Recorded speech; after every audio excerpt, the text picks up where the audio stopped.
Hello everyone, welcome to star IQ. प्यारे बच्चों, आज 21 अगस्त 2021 के हरियाणा करंट अफेयर है। पर्टिकुलर वीडियो है ये। मैं थोड़ा सा आज व्यस्त होने के चलते आज वीडियो आपको प्रॉपर वे में नहीं दे पा रहा हूँ या प्रॉपर टाइम पे नहीं दे पा रहा हूँ, तो मुझे प्लीज़ माफ़ करिएगा। लेकिन आप लोगों को नेक्स्ट डे से प्रॉपर वीडियो प्रॉपर टाइम से मैं दे पाऊँगा। आप लोग आज के करंट अफेयर पढ़ लीजिएगा इस व्यू में और इसी मोड में।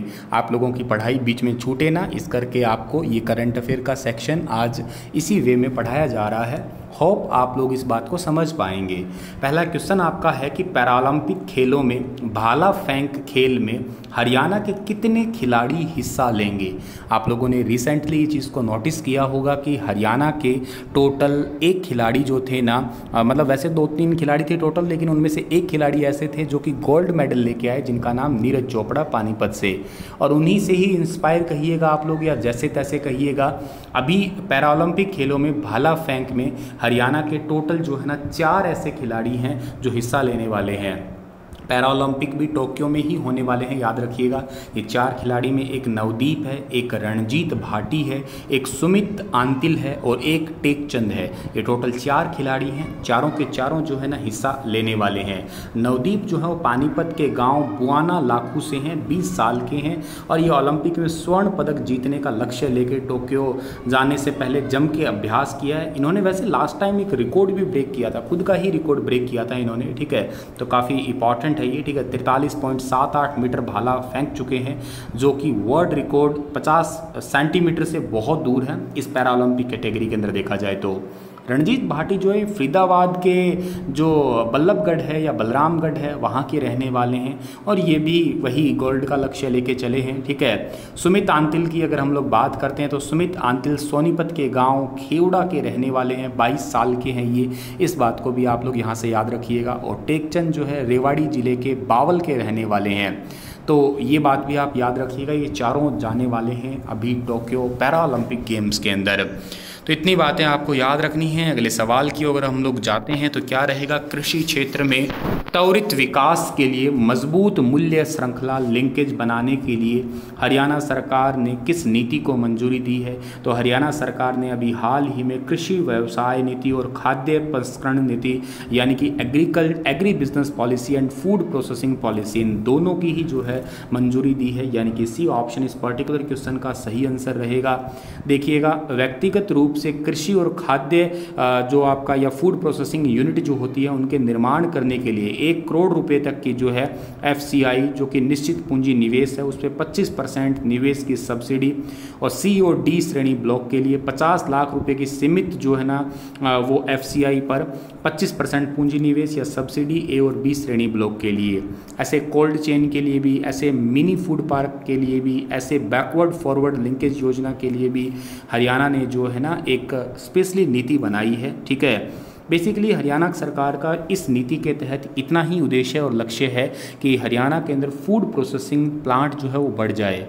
फूड प्रोसेसिंग प्लांट सर जी, जैसे कि बेरूत के अंदर आप लोग कोई सामान लेके आओ, फॉर एग्जांपल आप लोग अब दिसंबर महीने के में जाओ तो आपको आम चाहिए, आम खाने का मन किया आपका, दिसंबर में आम कहाँ से आएगा। लेकिन फूड प्रोसेसिंग है, कोल्ड स्टोरेज यूनिट है, वहाँ पर आपको आसानी से वो मिल जाएगा। तो ऐसे ही इनमें आपका बहुत ज़्यादा योगदान होता है। अंत्योदय उत्थान के लिए, अंत्योदय उत्थान के लक्ष्य के साथ कार्य कर रही हरियाणा सरकार ने अब तक कितने परिवारों को परिवार पहचान पत्र से जोड़ दिया है। तो टोटल जो है ना यहाँ पे 22 करोड़ 48 लाख और 121 परिवार ऐसे हैं आपके, 22 करोड़ नहीं, 2 करोड़ 20 लाख 48 हज़ार 121, यानी कि ए ऑप्शन जो है ना इसका सही रहेगा हमारा। इतने परिवारों को जोड़ दिया है अभी तक, 2 करोड़ 20 लाख 48 हज़ार 121 लोगों को PPP के तहत रजिस्टर्ड कर दिया है। और अंत्योदय योजना उनके लिए है जिनकी सालाना आय 1,80,000 रुपये से कम है, उन्हीं के ही विकास के लिए बेसिकली ये योजना है। सर्वे करवाया गया है, उसी के तहत हमें पता लगा है। आपको एक बात और भी बता देता हूँ कि हरियाणा के युवाओं को जो है ना पोस्ट ग्रेजुएशन करने के साथ साथ कॉलेज और यूनिवर्सिटी के अंदर, जो कॉलेज में फाइनल ईयर में हैं या कोई यूनिवर्सिटी के अंदर है, तो उनको पासपोर्ट मिलेगा। ये बात बहुत इंपॉर्टेंट है, मतलब उनको उनकी कॉलेज या उनके यूनिवर्सिटी ही पासपोर्ट बना के देगी। ये इंपॉर्टेंट बात आप लोगों को यहाँ से याद रखनी है। अगला सवाल है कि शिक्षा विभाग छात्रों को साइकिल देने के लिए प्रदेश के 22 जिलों के लिए कुल कितने रुपए का बजट जारी किया है। तो शिक्षा विभाग ने जो है ना अभी प्रदेश के हरियाणा के 22 जिलों के जो है 1 करोड़ 10 लाख रुपए का बजट जारी किया है, याद रखिएगा, साइकिल देने के लिए। मैं आपको बता देता हूं कि वैसे हर साल जो है वो साइकिल दी जाती है, लेकिन कोरोना के कारण इस बार जो है ना छठी में पढ़ने वाले ऐसे विद्यार्थियों के लिए साइकिल मेले का आयोजित नहीं हुआ था। अब कोरोना पे थोड़ा कंट्रोल है तो छठी से 12वीं तक के स्कूल भी खोल लिए गए हैं। तो इस मेले को जिले स्तर पे आयोजित किया जाएगा और हर एक जिले को 5-5 लाख रुपए का बजट जो है वो जारी किया गया है। हरियाणा के 22 जिलों के लिए कुल 1 करोड़ 10 लाख रुपए का बजट जो है ना वो जारी किया गया है। मौलिक शिक्षा अधिकारियों के तहत ये जारी किया गया है, याद रखिएगा। और जिन गाँव में मिडिल स्कूल नहीं है उस गाँव में मिडिल हाई स्कूल की दूरी 2 किलोमीटर इससे ज़्यादा है, उन विद्यार्थियों के लिए जो है ना ये फ्री में साइकिल दी जाती है, याद रखना।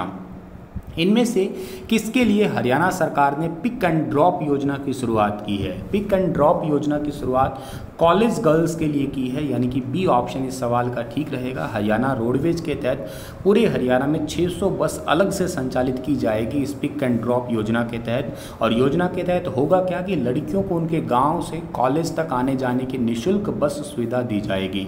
इसके लिए सरकार ने कॉलेज के जितने भी प्रिंसिपल हैं उनको और के साथ में परिवहन अधिकारी है उनके साथ मिलके रूट तैयार किया जाएगा और अलग से फिर जो है ना बसें चलाई जाएंगी गर्ल्स की सुरक्षा के तहत, ताकि हायर एजुकेशन में गर्ल्स को जो है वो प्रॉपर सिक्योरिटी भी मिले और के साथ में जो है ना हरियाणा के अंदर महिला कॉलेज की संख्या भी बढ़ जाए। इसके तहत उनमें थोड़ी सा इजाफा तो होगा ही।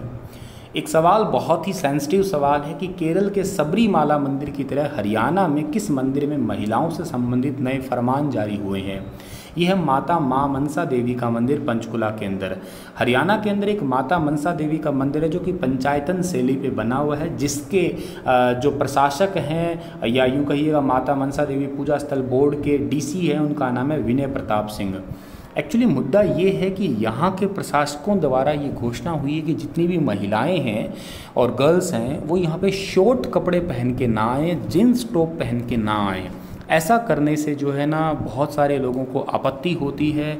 संस्कृति बनाए रखे, संस्कृति होनी ज़रूरी है। इस पूजा स्थल के बोर्ड के सचिव है शारदा प्रजापति, उन्होंने ये स्पेशली बयान दिया है कि ऐसे लोगों की जो शॉर्ट्स या जींस पहन के आएगा उनकी ऐसे लोगों की एंट्री जो है वो वर्जित रहेगी।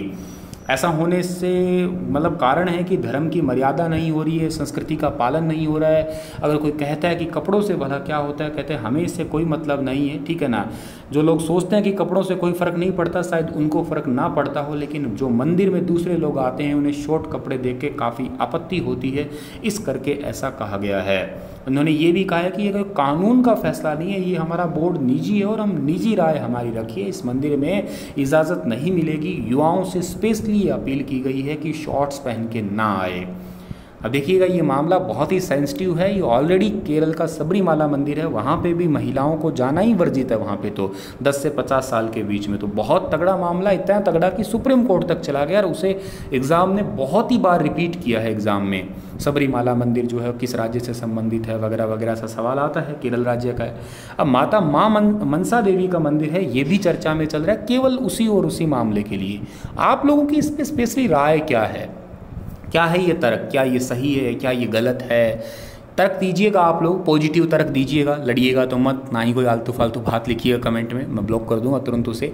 लेकिन आप अपनी पॉजिटिव राय, एक सभ्य इंसान की तरह राय दीजिएगा कि क्या है ये मामला, सबरी वाला मंदिर वाला जो मंदिर है वाला मामला है वो भी, और इसके बारे में भी, दोनों के बारे में कितने हद तक इस बात को आप उचित ठहराते हैं या गलत है, जो भी बात है। चलिए, स्टे हैप्पी, स्टे हेल्दी, मुस्कुराते हंसते रहिएगा। कल राखी है, आप सभी को इस भाई बहन के पावन अवसर पे हार्दिक शुभकामनाएं, हैप्पी रक्षाबंधन। कल मिलूंगा आपके साथ में कुछ लाइव क्लासेस के साथ में। आज कोई लाइव क्लासेस नहीं है स्टार IQ पे, तो आप लोग अपना ख्याल रखिएगा। Thank you so much.